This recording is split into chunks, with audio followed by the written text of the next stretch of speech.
આજે ફરી એકવાર પાનોલીની જે એનસીટીએલની જે લાઈન લીક થઈ હતી તે મુદ્દે વાત કરીશું. પાનોલી એનસીટીએલની લાઈન લીકેજ કાંડની અંદર પર્યાવરણ કરતા રિપેરિંગને પ્રાથમિકતા આપવામાં આવી હોય એવું પ્રથમ દ્રષ્ટિએ લાગી રહ્યું છે. જીપીસીબીની કામગીરી ઉપર પણ સવાલો ઉઠ્યા છે. ભરૂચ જિલ્લાના પાનોલી જીઆઈડીસી વિસ્તારમાં એનસીટીએલની ઇન્ફ્લુઅન્ટ વહન કરતી લાઈનમાં ભંગાણ સર્જાતા લાખો લીટર કેમિકલ યુક્ત પાણી જમીન પર વહી ગયું હોવા છતાં તેના યોગ્ય નિકાલમાં ગંભીર બેદરકારી સામે આવી છે. જે જગ્યા પર ઇન્ફ્લુઅન્ટ લીક થયું હતું ને જમીન પર વહી રહ્યું હતું તે જગ્યા પર આ જે સ્થળ પર જઈને ચકાસણી કરતા કેમેરામાં જે દ્રશ્યો કેદ કરવામાં આવ્યા છે તે વિશે હું તમને જણાવવા માંગુ છું. સ્થળ ઉપર જે કામગીરી કરવામાં આવી રહી છે નોટિફાઈડ જે પાનોલી નોટિફાઈડ છે તેના અધિકારીઓ અને તેના જે સુપરવાઇઝર ને મજૂરો છે તેઓના થકી આ જે કામગીરી કરવામાં આવી રહી છે. જે ઇન્ફ્લુઅન્ટ જમીન ઉપર ઢોળાયું હતું તેનો નિકાલ કરવા માટે અહીંયા જે નોટિફાઈડના જે અધિકારીઓ છે તેઓ પોતાનું બુદ્ધિનું પ્રદર્શન કરી રહ્યા છે. કારણ કે લાખો લીટર જે પાણી છે તેનો નિકાલ કરવા માટે માત્ર એક નાનું હોન્ડા કંપનીનું જે પંપ સેટ આવે તે 5 ઇંચના પાઇપ સાથે જોઈન્ટ કરીને આ પાણીનો નિકાલ કરી રહ્યા છે. અરે પણ ભાઈ, અહીંયા લાખો લીટર પાણી છે, આમ કરવા જશો તો મહિનાઓ નીકળી જશે તો પણ પાણી ખાલી થાય નહીં. અહીંયા મોટા પ્રમાણમાં લીક થયેલા પાણીનો જો નિકાલ કરવો હોય તો તેના માટે મોટી ક્ષમતાવાળા 1 થી કાં તો 2 થી વધુ પંપ મૂકીને તેનો ઝડપી નિકાલ કરવો જરૂરી છે. પરંતુ હાલમાં ચાલી રહેલી કામગીરીથી પાણી ખાલી કરવાની માત્ર જે કામગીરી છે તે દેખાવ પૂરતી જ લાગી રહી છે. આ દરમિયાન પાનોલી નોટિફાઈડના વિસ્તારના જે અધિકારીઓની કામગીરી છે તે પ્રશ્નોના ઘેરાવમાં આવી છે. કારણ કે જમીન પર ફેલાયેલા કેમિકલયુક્ત પાણીના નિકાલને પ્રથમ પ્રાથમિકતા આપવાના બદલે એનસીટીએલની જે લાઈન ભંગાણ થઈ છે, જે ક્ષતિગ્રસ્ત થઈ છે, તે લાઈનને રિપેરિંગ કરવાનું મહત્વ આપવામાં આવી રહ્યું છે.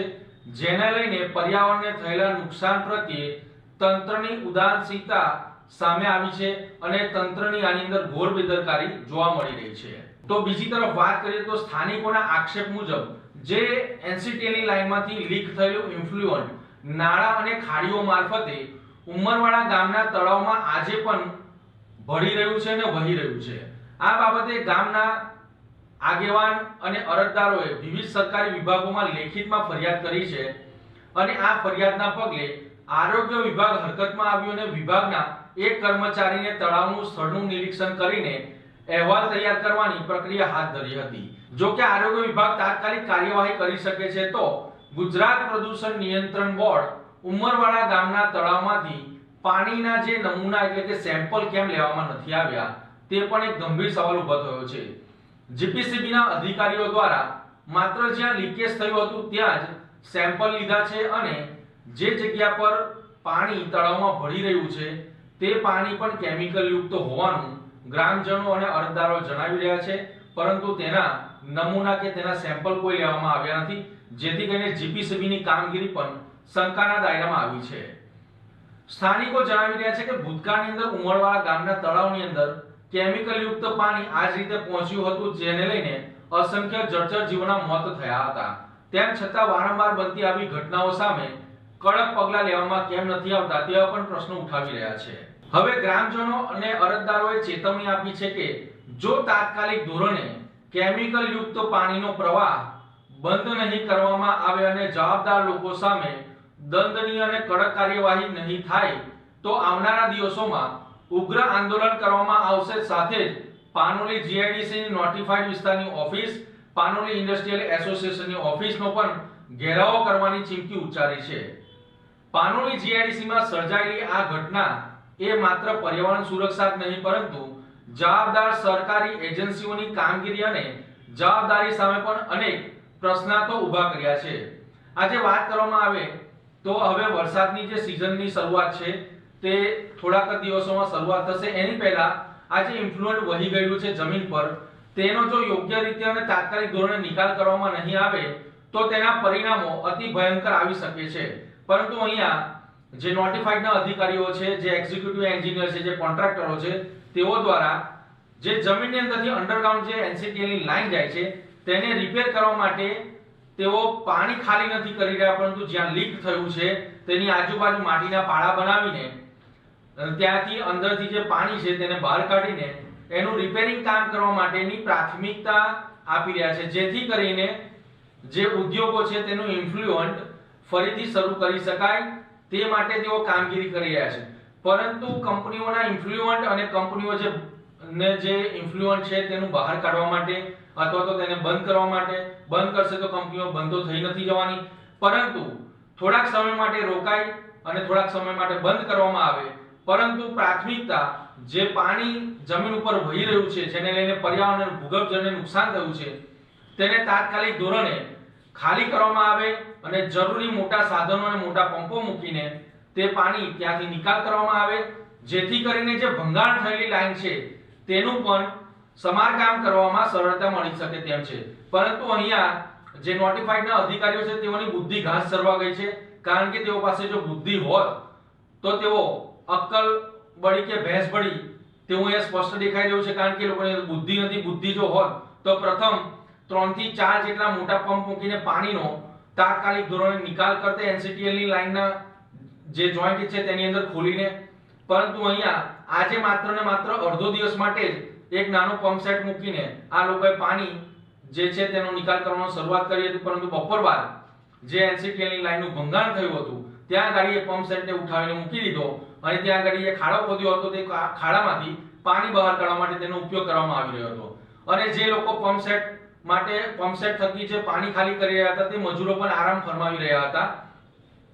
અહીંયા પૈસાનો પણ વ્યય થઈ રહ્યો છે, દુર્ખર્ચ થઈ રહ્યો છે અને અધિકારીઓના બુદ્ધિનું પ્રદર્શન પણ થઈ રહ્યું છે. જો આવનારા દિવસોની અંદર 1, 2 કે 3 દિવસની અંદર જો ઇન્ફ્લુઅન્સ ત્યાંથી ખાલી કરવામાં નહીં આવે તો આવનારા દિવસની અંદર ચોક્કસ મોટી પરિસ્થિતિનું ગંભીર નિર્માણ થઈ શકે તેવું લાગી રહ્યું છે. હજી તો વાત અહીંયાથી અટકતી નથી, પરંતુ જે ઉમરવાળા ગામ છે તેના તળાવની અંદર જે ઇન્ફ્લુઅન્ટના પાણી ભળી ગયા છે, જે NCTL નો ઇન્ફ્લુઅન્સ છે તેનું પાણી ભળી ગયું છે, તેમ છતાં પણ GPCB ના અધિકારીઓ દ્વારા ત્યાં ગાડી કોઈ પણ પ્રકારના સેમ્પલ લેવામાં નથી આવ્યા કે નથી તેના કોઈ રિપોર્ટ બનાવવામાં આવ્યા. મતલબ અહીંયા સ્પષ્ટ દેખાઈ રહ્યું છે કે ઉદ્યોગો સાથે જે સરકારી બાબુઓ છે, જે સરકારી કચેરીઓ છે, તેઓની મિલીભગત છે અને આંખ આડા કાન કરીને અહીંયા લોકોને ઉલ્લુ બનાવવાના ધંધા ચલાવી રહ્યા છે. અને જે પર્યાવરણને નુકસાન પહોંચ્યું છે તેનો દંડ કોણ ભરશે તે પણ અહીંયા એક મોટો સવાલ ઊભો થઈ રહ્યો છે. અને આવતીકાલે હું તમને NCTL ની લાઈન વિશે વધુ એક વિશેષ અહેવાલ લઈને તમારી સામે આવીશ. એની અંદર એવા દ્રશ્યો હું તમને બતાવવા માંગીશ કે જે પાનોલીના ઉદ્યોગો છે તે પર્યાવરણનો વિનાશ કરવા માટે ત્યાં ગાડી સ્થાપિત કરવામાં આવ્યો હોય તેવું સ્પષ્ટપણે લાગી રહ્યું છે. અને જે સરકારી બાબુઓ છે તેઓ એસીમાં આરામ ફરમાવી રહ્યા છે અને જે કેમિકલ યુક્ત પાણી છે તે કેટલાક ગ્રીન બેલ્ટના વિસ્તારોની અંદર પણ વહી રહ્યું છે. આજ રોજ તારીખ 10/6/2024 અને ટાઈમ બપોરના 3:30 વાગ્યા છે. સ્થળ પર આવી શ્રી આપણે જુનેદભાઈ 5 વાગ્યા જુનેદભાઈના જે અરજી હતી એમનું સ્થળ પર આવીને અહીંયા તળાવ પર આવી નિરીક્ષણ કરવામાં આવ્યું ને એમાં કેમિકલયુક્ત પાણી આવે છે એ જોવા મળ્યું.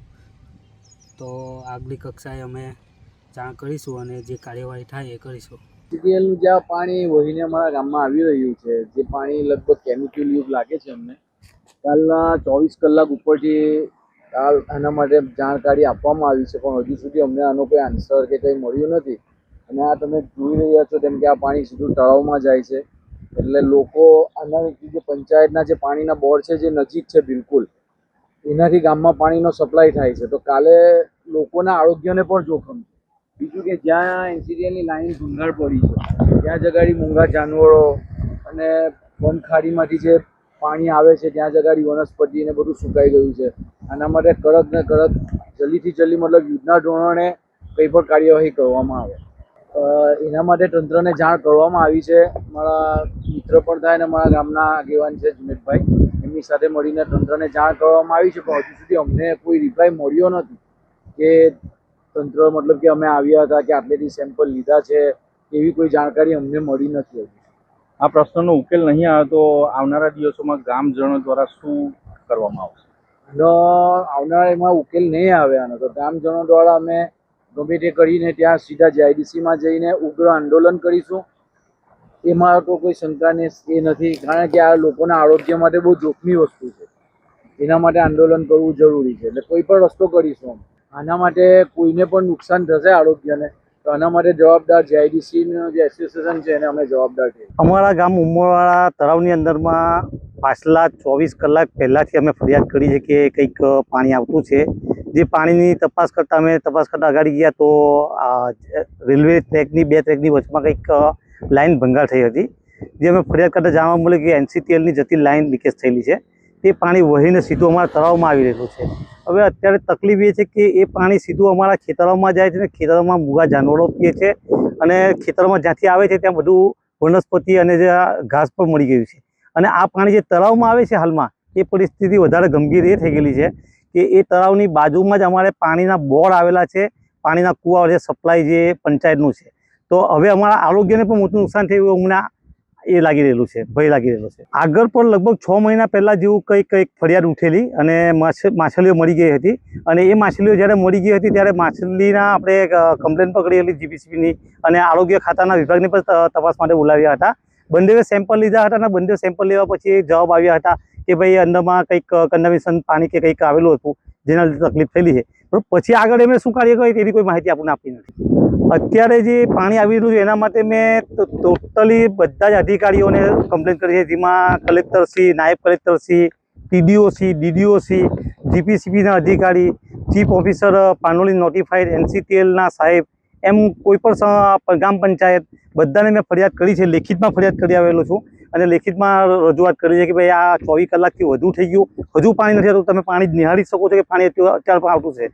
તો એટલે અત્યારે પણ ફરિયાદ કરીને જ આવે છે. અને પંચાયત તરફથી મને એવી જાણ મળી કે પંચાયત તરફથી પણ એમણે કંઈક લેટર મોકલેલા છે GPCBને અને મામલેદાર સાહેબને. હાલ સુધી મારી જાણ પ્રમાણે તો કોઈ આવ્યું નથી. મેં ફરિયાદ કરનાર તો પણ મને જાણ નથી કરી. મેં જ્યારે ફરિયાદ કરી છે એવું કે આવીને લઈ ગયા છે. હવે શું સત્ય છે તો હવે એવી જ જાણી શકે.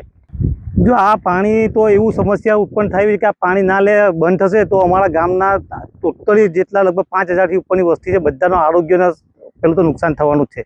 એમાં કોઈ શકની બુનિયાદ નથી. અને જો ના થશે તો અમારે મજબૂરન ગામ લોકોને ભેગા થઈને સત્ય અને અહિંસાના અમારે ગાંધીજીના ચાલ પર અમારે આંદોલન કરવું પડશે અને રજૂઆત કરવી પડશે. અને આ માત્ર ને માત્ર ખાલી ગ્રીન બેલ્ટ નહીં, પરંતુ ત્યાંથી જ્યાંથી જે NCTLની લાઈન પસાર થાય છે, શરૂઆતથી લઈને છેક એન્ડ સુધી કેટલી જગ્યાએ પંચરો પડ્યા છે તે આવતીકાલના વિશેષ અહેવાલની અંદર હું તમારી સામે રજૂ કરીશ. ત્યાં સુધી જોતા રહો લાઈવ ભરૂચ ન્યૂઝ ચેનલ. નમસ્કાર.